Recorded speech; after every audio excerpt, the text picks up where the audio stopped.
What is up, everybody? Welcome back to the channel. So in this video, I do want to speak about Frenkie de Jong because we do have some very surprising news that is not good news, but it is bad news. And so it states here, Barcelona are concerned that Frenkie de Jong may have suffered a significant injury to his right knee, potentially involving a ligament. However, the diagnosis and the 4-month recovery estimates remain provisional. Barcelona fear Frenkie de Jong could miss the opening months of the 2026-2027 season after he returned from the World Cup with a right knee problem. Initial assessments have reportedly raised concerns over possible ligament damage, but further tests are required before the club can establish the exact injury and recovery period.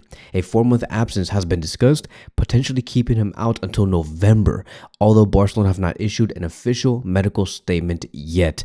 And so here's what we do know compared to what has yet to be confirmed. What we know and what we can say confidently is the problem does concern his right knee. We know that Barcelona fear a potential important injury that could get even worse. We know that further examinations are scheduled.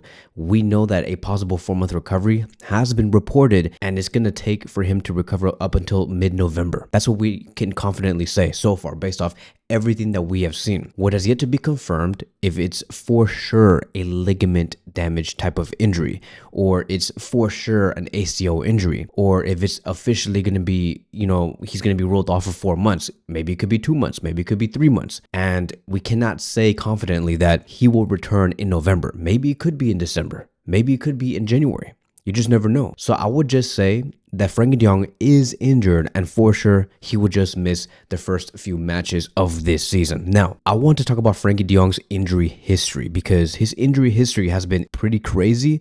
It's not one of the best injury histories. Frenkie de Jong is up there in terms of like becoming an injury prone, right next to Rafinha, which is very alarming.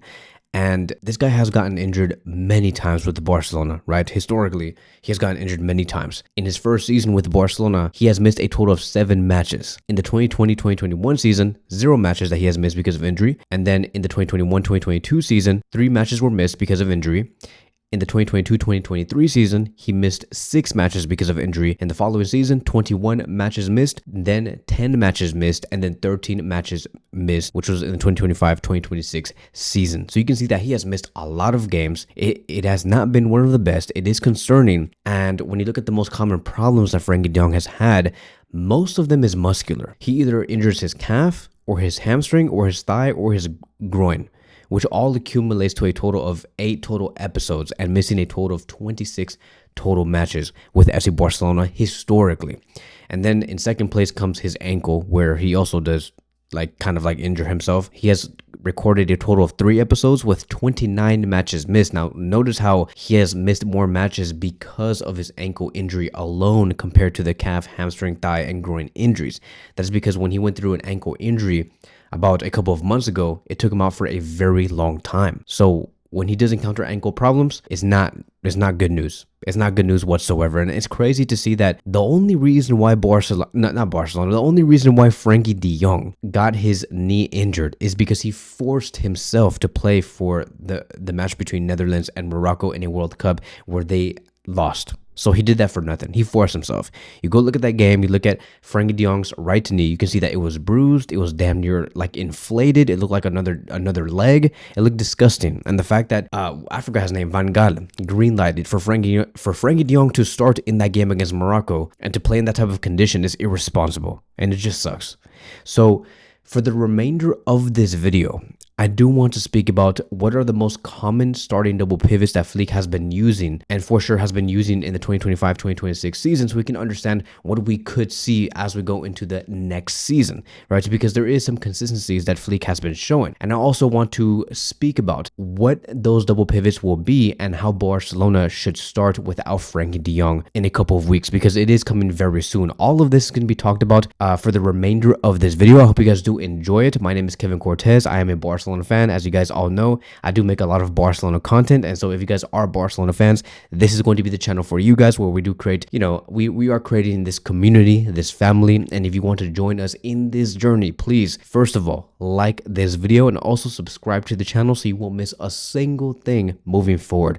We'll talk about everything in terms of player news, player analysis, match previews, match reviews, and all of that in between. All of that's going to be discussed in this YouTube channel. So welcome, guys, and thank you so much for even taking the time to watch these videos and watching me, right? It really is an honor to speak with you guys, but let's do this, right? The first thing that I do want to speak about is what are the main starting double pivots that Flick has been using over the past few months. So here we are reviewing Barcelona's 57 competitive starting lineups in the last season. Hansi Flick usually uses a 4-2-3-1 system, and as we can see, what is ranked number 1 is Pedri and Frenkie de Jong, which comes by no surprise. We all do know that Flick loves to use Frenkie and Pedri together, controlling the midfield. They have started a total of 13 times, and the results from that is 8 wins, 1 draw, and 4 losses. Then in second place comes Pedri and Eric García, which was one of the main double pivots that we did see in the beginning of last season, and they started together a total of 8 times, bringing in 7 wins, 0 ties, and 1 loss. Then we do have third place, which is Pedri and Marc Bernal,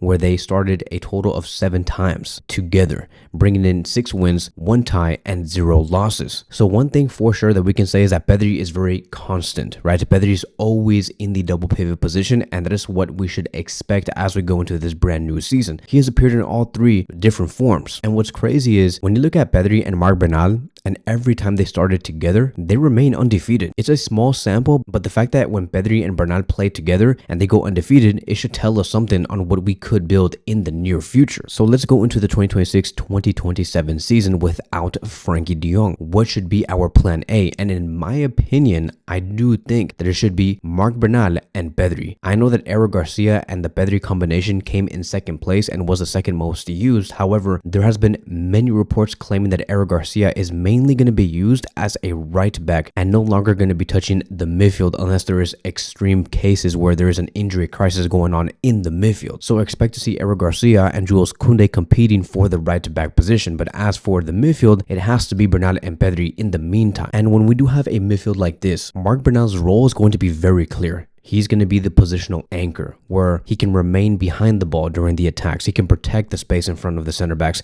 or provide a simple first passing option and cover when Pedri and one fullback do advance. I don't think that Barcelona should be asking Bernal to copy Frenkie de Jong because Frenkie's most difficult quality to replace is his ability to escape pressure by carrying the ball through the midfield. Marc Bernal is not going to reach that type of level like tomorrow, but Bernal does have his own strengths and his own job, and he should be able to provide the structure and not become the principal ball carrier. You can leave that up to Pedri, which leads to Pedri's role, right? Pedri can be the primary controller. He can drop beside Bernal during the first phase of build-up, receive on the turn and connect the midfield with the attackers, and move higher once Barcelona establish the possession with Bernal. I really do like this idea because with Bernal's positional discipline, it should allow Pedri greater freedom to move forward with the ball and be effective. It's quite sad to see how Pedri has been used with the Spanish national team under Luis de la Fuente because that Spain team is, yes, very competitive. They can win the World Cup. However, it is a team that plays very conservative. They're not looking to be high risk, high reward, and that does minimize how effective Pedri could be with the ball. But at Barcelona, and especially with Marc Bernal and the high kamikaze type of football, Pedri can be very, very good in the final third. And we should also expect to see Gavi replace Pedri in the games and rotating with either Bernal and Pedri. I do think that Gavi has a great chance of seeing a lot of minutes, especially with Frenkie coming out. Gavi, Bernal, Pedri partaking in the double pivot does give me a lot of confidence. This also brought many conversations on how Barcelona should not let go of Marc Casadó anymore because of Frenkie's injury. I don't think so. I don't think that is that serious because at the end of the day, Frenkie will return before this year does end, and we have Gavi returning compared to how it was last season. We have Marc Bernal also returning compared to how it was last season, and we just have much better quality and options. But let me know in the comment sections down below, what would you do in this situation, and how do you feel about Frenkie's injury? I know that it does get annoying. I know that he's almost becoming undependable, but besides that, without trying to bash Frenkie's name, how would you handle the double pivot position and who would you start? Let me know in the comment sections down below. That is going to be wrapping up today's video. Thank you guys so much for watching, and I will see you guys in the next one.